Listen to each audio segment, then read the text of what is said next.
नामदेव जी रोज जाते थे विठ्ठल का दर्शन करने और रोज प्रार्थना करते, मेरी मैया रोज भोजन बनाती है, आप कभी पाने के लिए आओ ना ठाकुर जी।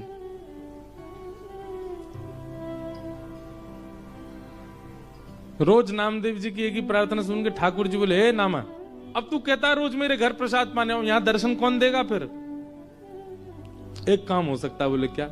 तू मेरी जगह खड़ा हो जा तो मैं जाऊं प्रसाद पाने। नामदेव जी बोले, ये कैसे संभव है? बोले तू आना, मैं श्रृंगार करूंगा तेरा, बिल्कुल पंडरीनाथ बना दूंगा और फिर मैं जाऊंगा तेरे घर प्रसाद पाने। नामदेव जी बोले, कोई बात नहीं, मैं वंचित रहूंगा, मेरी मां तो प्रसन्न हो जाएगी। नामदेव जी पंडरीनाथ भगवान की जगह खड़े हो गए। अब भगवान सामने खड़े होकर बता रहे, ऐसे खड़े हो। नामदेव जी ऐसे खड़े हो गए। नेत्र बंद कर लो। बोले कर लिए। ठाकुर जी ने स्पर्श करके बिल्कुल श्याम वर्ण के जैसे ठाकुर जी वैसे बना दिया।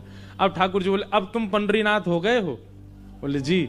अब याद रखना 3:30 बजे सुबह काकड़ा आरती होगी, मंगला आरती। और काकड़ा आरती में ये पुजारी लोग बिल्कुल विचार नहीं करेंगे, ठंडे जल से नवाएंगे, ठिठरना नहीं। उसके बाद तुमको दूध से नवाएंगे, ठिठरना नहीं।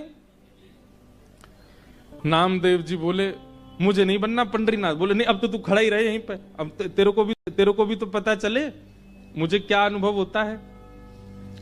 और काकड़ा आरती में नियम होता है कि ठाकुर जी श्री पंडरीनाथ भगवान के मुंह पे मक्खन ऐसे रख देते हैं, मक्खन ऐसे चिपका देते हैं पूरा, और फिर उसके बाद आरती करते हैं ठाकुर जी की।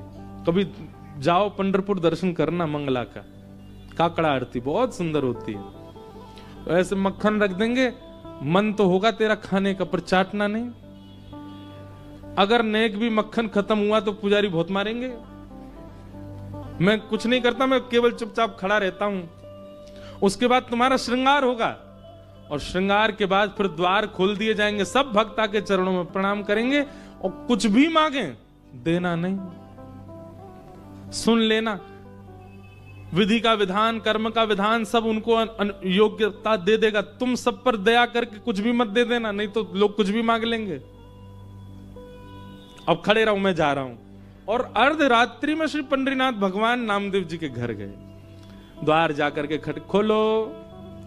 जैसे ही द्वार खोला माने, आहा, जैसे ही द्वार पर पंडरीनाथ भगवान को देखा, नामदेव जी की माता जी तो आनंदित हो गई, चरणों में गिर पड़ी।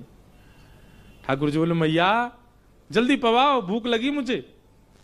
ये पुजारी लोग एक ही चीज खवा, पूरन पोली खवाते रहते हैं मुझको रोज, मेरा मन भर गया, अब कुछ और पवाओ। नामदेव जी की माता जी ने सुंदर प्रसाद। नामा कहां चला गया, अभी तक आया नहीं, इतनी देर का गया है। ठाकुर जी बोले, अभी मिलवाने ले चलूंगा नामदेव से, उससे पहले प्रसाद पा लो। ठाकुर जी ने प्रसाद पाया। प्रसाद पा करके महाराज मैया से बोले, कारी सौल लेके आओ, एक कारी कमली लेके आओ। मैया बोली, क्यों? बोले, कोई पहचान जाएगा मुझे, ढक के चलूंगा। और एक कारी सौल ठाकुर जी ने ऐसे सिर के ऊपर के ओढ़ी, केवल नेत्र दिख रहे हैं, बाकी पूरे ठाकुर जी ढक गए। और मैया से बोले, चलो मेरे संग। कहां? मंगला आरती हो रही है पंडरीनाथ भगवान की, और ठाकुर जी लाइन में खड़े हैं, जहां कतार में वैष्णव खड़े होते हैं, वहां नामदेव जी की मैया के साथ खड़े। नामदेव जी की मैया बोली, आप तो यहां खड़े हो, आरती किसकी हो रही है? बोले, नामदेव खड़ा है मेरी ओर मेरी जगह नामदेव खड़ा, आज उसकी आरती होगी और मैं उसका दर्शन करूंगा। जैसे ही भीतर पहुंचे, श्री नामदेव जी की आरती चल रही है, पंडरीनाथ बन के खड़े हैं और दूर दर्शनार्थियों में खड़े श्री पंडरीनाथ जी बलैया ले रहे हैं। आहा, मेरा नामा कितना प्यारा लग रहा है, कितना सुंदर लग रहा है मेरा नाम। जैसे ही ठाकुर जी पहुंचे गर्भगृह में, तो नामदेव जी ने नेत्र खोल के ठाकुर जी को देखा। अब नामदेव जी घबराए, बोले, ये कहीं मुझे प्रणाम ना कर लें। ठाकुर जी बोले, आज तो नामा रोक नहीं पाएगा। और तुरंत ठाकुर जी ऐसे सिर झुका के वंदन, नामदेव जी के नेत्र सजल हो गए। ठाकुर जी बोले, रोइयो मत, पुजारी देख लेंगे, ठाकुर के आंसू आ रहे हैं। आहा,